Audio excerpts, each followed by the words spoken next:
Well, after driving in the LA traffic and getting all the bugs and everything on Pegasus, I decided, since we had stopped by Detail Garage LA down there and got a whole bunch of chemical guy stuff, I'll go ahead and give her a bath.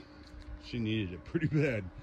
The front looked like I'd driven through a bug storm. So I know a couple of the guys asked me a question. Yeah, and I haven't fixed it yet.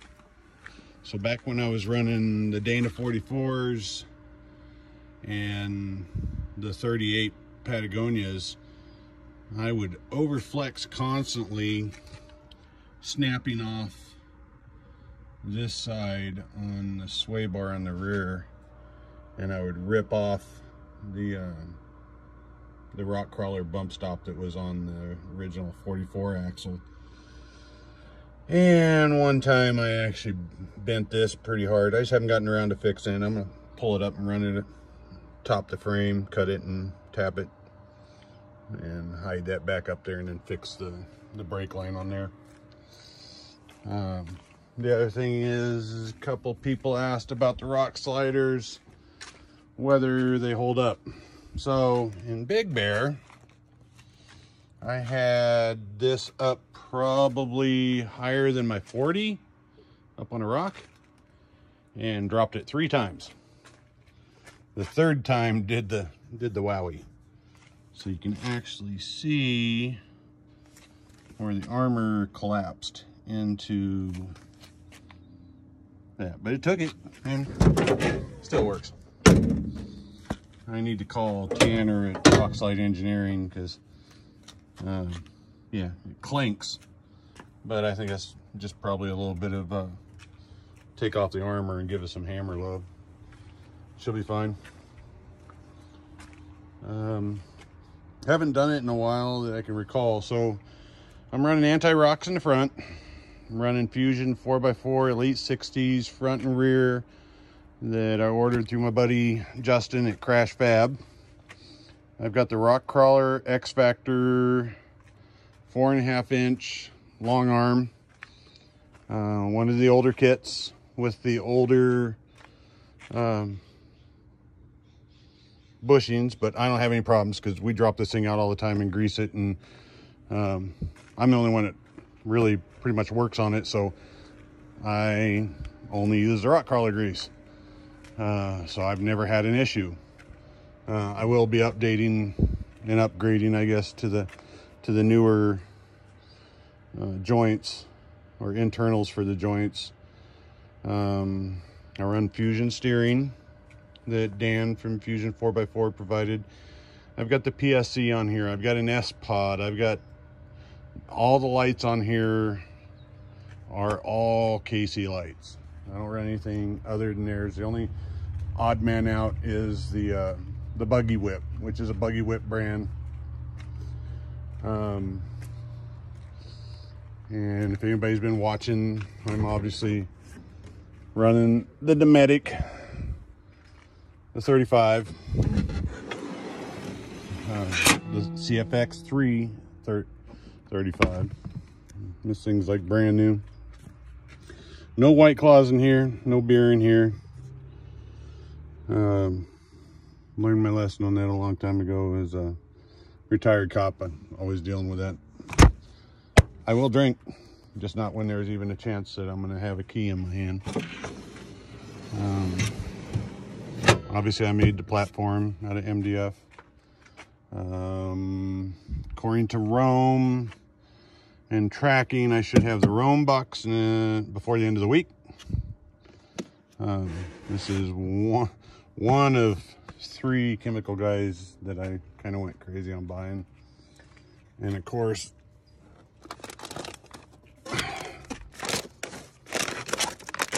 can only clean it with purple rags, right? Purple. So I run dual power tanks because my shop that I own, which is here on the back, out of Sonora, We're also a power tank dealer, and usually we'll go out on the trail. I'll use one for my rig, pop one of them off the contractor series, set it on the ground, put a hose on it, and anybody that wants to use it can obviously grab it, because when I get back to the shop, I'll refill them, because we also do CO2 recharging at the shop. We can do nitrogen at the shop. So we keep a mother bottle there for the nitrogen. I keep 3 CO2 mother bottles and do everything up. I'm obviously running Kings for the suspension. I'm not gonna lay down in the water, but I'm running the Artec full flat belly skid underneath here. My drive lines are made by a local shop in Modesto, which is K&M Drive Lines. You'll also find those sitting underneath my buddy Adam's rig, or that one dude. You'll find those under his rig. Obviously the Genrite cage with the Genrite basket. I do run, unlike Adam, I don't have the Stinger set up. I run the Alpine Restyle. It's got the off-road feature on it, so it's the X209 OR. Have the onboard radio with S-Pod controller laying down here. So running the Rugged Ridge, sitting down there. Carry portables. I have 2 there. I have another here. I might have a problem because there's like enough to re-outfit this rig like 2 or 3 times over, sitting over by the pool on the thing. So it's a little OCD issue with, if I find something I like, I'll just keep buying it. That's the KC lights. I've never had one fail, except for when I smashed it, and even then it was still working. It was just, it looked bad, so it had to go away. And on my rock crawler suspension, it is 3-link front and rear. And don't let the popo know, but I've had this thing over 100 miles per hour quite a few times just to see how it rides. The only sketchy part on it is actually not even anything to do with the lift.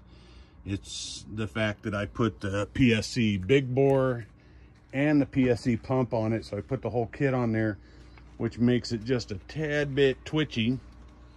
If I had it all to do over again, I probably would have just ran the regular pump in the big bore. And obviously I got the gatekeeper on top of the clamps there, the brackets, along with more KC lights. Run the Warren. I like the VRTNS. Both, I can hook it cable, but I usually use the wireless remote. I did not like the silver of the PSC sitting here,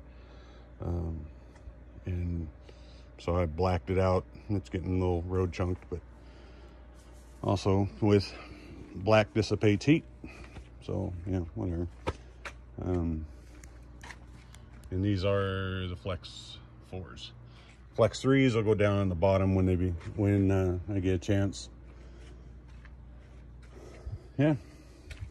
So this is my rig.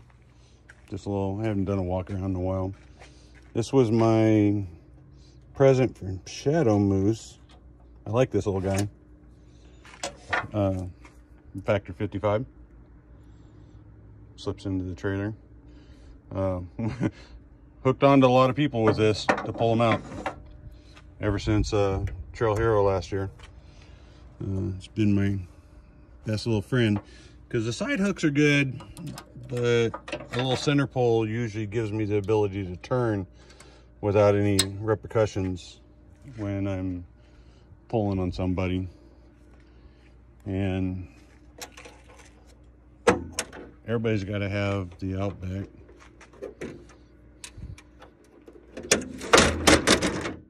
Love that. I didn't want the bamboo. And just after a couple months, the bamboo looks kind of weird. The thing does not rattle. Never hear it. And it goes with the back of the Jeep really good. So the only trick on it all the time is getting it just lined up.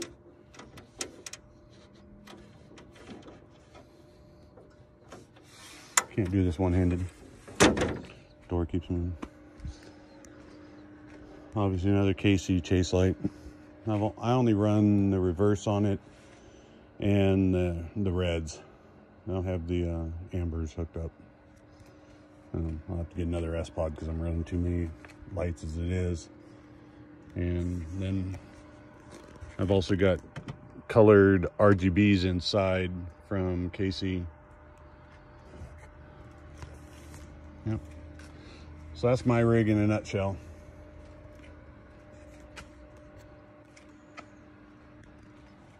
Thank you for watching. Pretty long video this time.